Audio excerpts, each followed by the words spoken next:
mfite agahinda mfite umubabaro mwinshi. Abantu barangambaniye Akariza TV show barayiba. Naryamye cano iriho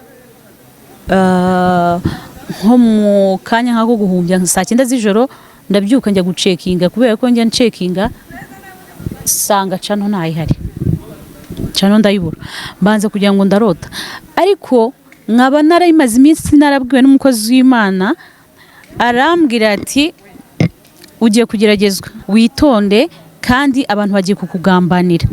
Ubwo nabyutse mu gitondo nsanga cano ntagihari, ndayishaka ndayibura.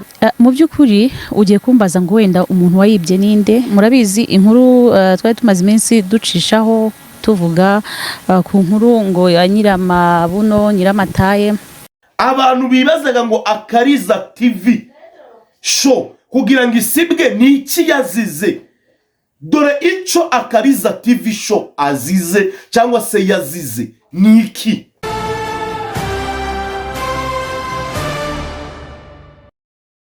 Yes, ibihe byiza nshuti bakunzi ba Kwizera TV, ndabasuje aho muherereye mwese abari mu Rwanda, abari hanze y'igihugu cy'u Rwanda, mwese mbifurije kugubwa neza kandi ndabifuriza amahoro y'Imana ndetse no gukomera kwayo bikomeze kuba mu ruhande rwanyu. Mwese mudukurikirana, niba utarakora subscribe musaba kuyikora, kandi niba warayikoze ndagushimiye. Imana y'amahoro iguhe umugisha.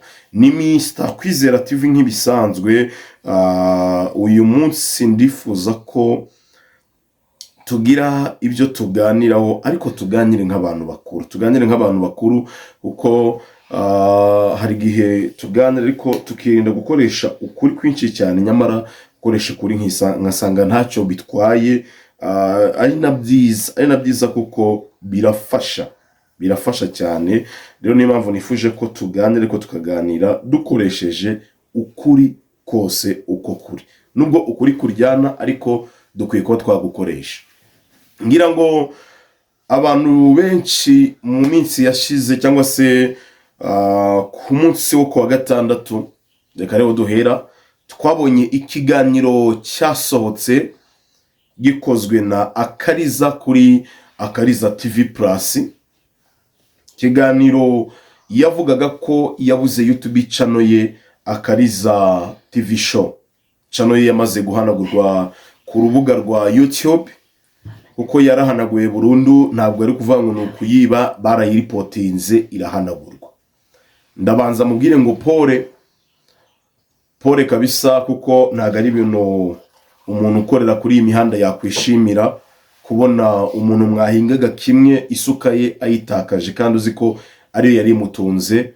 Ntago navuga ngo ni ibintu byo kwishimirwa. Imana igufashe, izamure Akariza TV Plus wongeye kubaka, Imana ishiremo umugisha wayo. Ikindi nkananenga n'abantu baba barabigizemo uruhare kugira ngo isibwe, uwo ari we wese, kuko nge nta muntu ndi buze kumeshaninga muri iki kiganiro, kuko buri wese afite uko afata ibintu. Akariza afite abari gutunga urutoki, ariko ushobora no gusanga bari gutunga urutoki badafite aho bahuriye n'ibyo ari kuvuga. Gusa muri iki kiganiro nge nifuje kuganira na Akariza kubw'impamvu zitandukanye, ariko impamvu nyamukuru ni ibi biganiro bibiri yakoze biri kuri Akariza TV Plus. Buriya iyo ukosheje nyuma ntumenye ko wakosheje ngo ukosora amakosa yawe, nibyo bibi cyane kurusha wa muntu ukosa akamenya ko yakosheje. Akariza kuri iriya YouTube channel yahanaguye, yaramaze iminsi akora ibiganiro bisenya ndetse bisebya abantu, byinjira mu buzima bw'abantu, n'ubundi akabikora yitwaje ko ari gukora umurimo w'Imana. Ariko ku bantu batangiranye nawe iriya channel, uyu mwana w'umukobwa ajya gutangira iriya YouTube channel yayitangiye afite umurongo mwiza, ndetse umurongo umuntu wese yakwifuza kuba yakoreramo. Ntekereza ko ari n'ibintu byatunaniye twe aba YouTubers hafi ya twese. Nicyo kintu cyatunaniye. Yatangiye akora ibiganiro byo gukorera abantu ubuvugizi, ibiganiro byo ko abantu bari buze bakabohokera kuri YouTube channel yiwe, bagira umugisha bakabona abantu babaremera, ibiganiro nyine byiza cyane byarifitiye umumaro societe nyarwanda ndetse n'umurimo w'Imana. Ariko ikintu cyamuteye agatana kisanga yisanze mu biganiro byinjira mu buzima bw'abandi bantu, nico nge ntazi ngo byanaturutse kuki, ntazi ngo byavuye kuki. Buriya hari igihe ushobora guhura n'ibibazo, bya bibazo wahuye nabyo ari wowe wabigizemo uruhare, ariko mu buryo bwo kwanga kwemera ko wakoze amakosa, bya bibazo byawe ugashaka abandi bantu girute ubigerekaho. Bya bindi bavuga ngo iyo yitsinzwe ishaka birabigerekaho, ishaka abo abaritirirwa yatsinzwe yagize ute yahuye nayo. Nico kintu kiri kuba kuri Kariza, ariko na n'iyi saha atari yamenya kuba yagira ute yasobanukirwa. None se nk'ubu ikibazo nge nagize, ufashe thumbnail urayikoze, ushizeho Pastor Mutesi ariko kunigisha umusego Pastor Mutesi iwe ubwe noneho uwo nguwo uri gushinja cyangwa se washyize kuri thumbnail, nabonye washatse kugaragariza isi kari we wagize uruhare mu ibara rya channel yawe. Ntaho muziranye, nta naho mwahuriye, nta n'ikibazo afitanye nawe, we yifuza no kuba yagira umugisha wo kuba yavugana nawe mukaganira, ariko wamuhinduye impamvu yo kuba channel yawe yagira ute yasibwa. Ese kuki utanatekereza ko Imana yo yatuma iriya channel isibwa kuko wari warataye umurongo watangiriyeho, kuko wari warataye umurongo wari waratangiriyeho, ndetse umurongo wari wariyemeje, umurongo wafashaga abantu benshi cyane, ibintu byafashaga abantu benshi cyane, ariko ukaba uri gushaka abantu ugerekaho isibwa rya channel yawe. Wabanza ugatekereza ubundi ati ngiye Kariza nari nkiri gukora neza ibyo Imana yishimira. Ndabizi mu kanya hari abantu bari buze kunyataka muri comment, ariko ikintu kiba kibabaje nuko abantu tubaye kuri iyi mihanda tudakeneye kubwizanya ukuri. Nico kintu kibabaje giteye agahinda kurusha n'ibindi byose. Dukeneye kuba kuri iyi mihanda turyaryana, dukeneye kuba kuri iyi mihanda nyine buri wese ashaka kwigira mwiza kuri mugenzi we. Nico kintu kitwishe mbere y'ibindi byose, nico kintu kitwishe. Kutabwiza umuntu kuri ngo umubwire ukuri ko kuko ibyo uri gutekereza ku mutima unamwereke defo yiwe n'intege nke yaziwe, nico kibazo. Mu mwanya wo gutinda ku bantu vango batumye channel yawe isibwa gushaka kuntu baremera urwango mu bantu bari babakunze, banzu tinda, fata umwanya utinde mu kwitekerezaho, ureba ati nge Akariza ubundi biganiro naringezemo nibyo biganiro Imana yari yarampamagariye gukora kuri iyi platform. Ibiganiro by'amatiki, ibiganiro byo kwinjira mu buzima bw'abandi. Ese ubundi ivuga butumwa ryinjira mu buzima bw'abandi kuza kwandagaza abagenzi banyu nivuga butumwa nyabaki? Tuvugisha ukuri, nivuga butumwa nyabaki? Ivuga butumwa riratuma ufata igihe cyawe n'umwanya wawe ukinjira mu buzima bw'abagenzi bawe, nivuga butumwa nyabaki?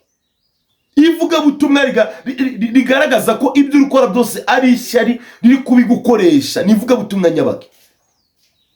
Nje mu minsi yashize nakoze ikiganiro bivuga mbwira Kariza ko akwiye kugenzura ibiganza arimo uyu munsi, kuko ibiganza urimo ntabwo ari ibiganza byiza, si n'ibiganza byakugeza kure, ni ibiganza by'abantu bataye umurongo. Nonese abantu baruhukiraga kuri channel yawe uyu munsi bari kuruhukira, cyangwa se mu minsi ishize baruhukiraga? Nta mwanya wari ukibahereza, wari usiga gukora ibiganiro byo kwataka abantu ngo banyiramabuno bande. Ibiganiro ivuga butumwa ryo guca imanza ndio bageka rivuga butumwa ivuga butumwa ryo guca imanza. Ese ubundi kuki uvuga ngo channel yawe yaburishijwe n'abarozi? Kuki utumva ko yabuze kubw'abantu wakozeho ibiganiro bagasenga bagasaba Imana? Bagasaba Imana ikaba yaguhereza igihano cyo gutuma channel yawe isibwa. Mani, mbere yuko ujya gutunga mugenzi wawe urutoki, cyangwa se mbere yuko ujya gutokora gatotsi kari mu ijisho rya mugenzi wawe, ujye ubanza urwane n'umugogo uri muri ryawe jisho. Buriya maze iminsi nitekerezaho, maze igihe kinini nitekerezaho, nkareba ibiganiro nkora, nkareba aho natangiriye, nkareba aho ndi uyu munsi, nabyo nitekerezaho, ariyo mpamvu maze iminsi mubona ntakora neza uko bikwiye. Hari igihe umuntu agira igihe cyo kwitekerezaho, ukareba koko niba ibintu uri gukora ari byo wakabaye uri gukora muri ico gihe. Ukareba niba ibintu uri gukora cyangwa se ibintu urimo ari byo wakabaye urimo gukora muri ico gihe. Kariza mbere yuko wihutira gukora ibiganiro bica imanza, banza uganire n'umutima wawe ndetse usenge n'Imana ikubwira impamvu yo gusibwa kwa iriya channel, yo gusibwa kwa iriya channel yawe. Umenye impamvu.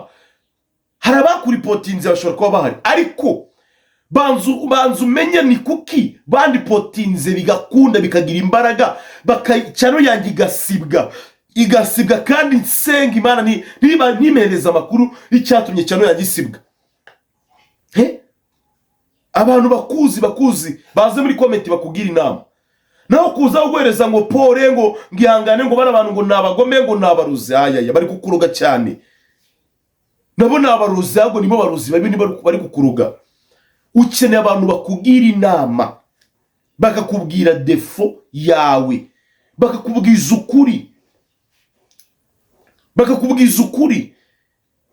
Wakoraga ibiganiro byiza byo kuri Tera, ugahamagara abantu, ukagenda ukabakoresha ibiganiro ndetse abantu bakabigukundira, bari barabigukundiye. Ariko sinzi umuntu wagushutse ngo wisange mu matiku. Ejo bundi nakurikiranye ikiganiro Juste yakoze, ikiganiro gifite hafi isaha n'iminota 10 n'ingahe, ari kuvuga buryo ki Pastor Mutesi ngo ariwe wamuroze kugeza ku rwego yabuze na views 100. Ngenje no kumubwira ati ndamubwira ati ewana pole nibyo wavuze ariko bimeze pole.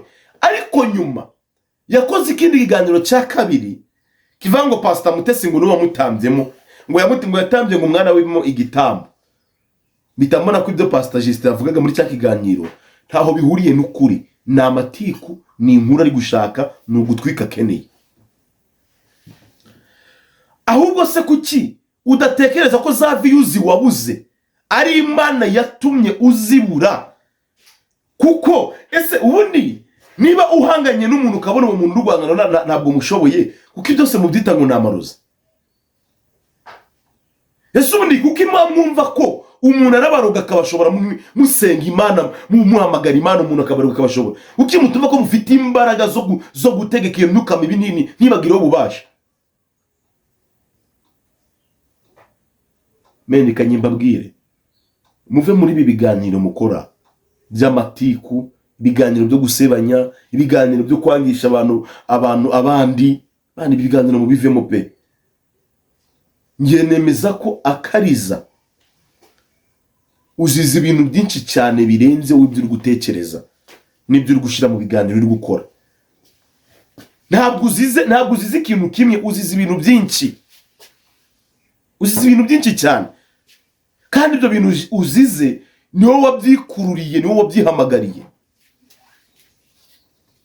Wowe wataye umurongo Imana yaguhamagariyemo ndetse n'icyo Imana yifuzaga gukora, n'icyo Imana ashaka kugukoresha, utuwo murongo uratana ujya mu bindi bintu utagagombye kujyamo, bibabaza Imana.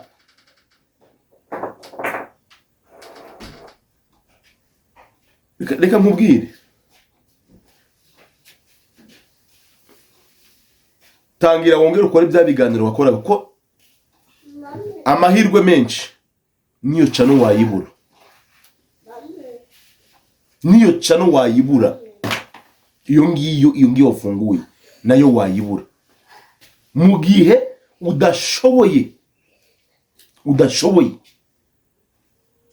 nayo wayibura. Udashoboye gusubira mu murongo wuko wakoraga no wari uriwe, nayo wayibura. Ngiyo ni nama nkubwiriye. inama nkugiri ntabwo ndangaha ndi kugukina ku mubyimba kubura cano nzi kuntu bibabaza nzi n'agahinda bitera kubura cano nzi gikomere cyabyo. Ntabwo wakwishimira kubona umuntu wari uri mu kazi akazi yararimo yakavuyemo yagakuwemo, ntabwo byakunezeza. Ariko se nanone ka kazi wari urimo niki cyatumye ukavamo? Barico utindaho aba ari nacyo wibaza kurusha ko uko uratinda wibaza ngo ku bantu ngo baguye mu kiyenga, abantu ngo wakoze ibiganiro ngo niburi kuzira, ahubwo banza wibaze niki cyatumye ibi bintu biba n'Imana ikabyemera bikaba bigakunda bigashoboka. Niki cyatumye Imana ibyemera?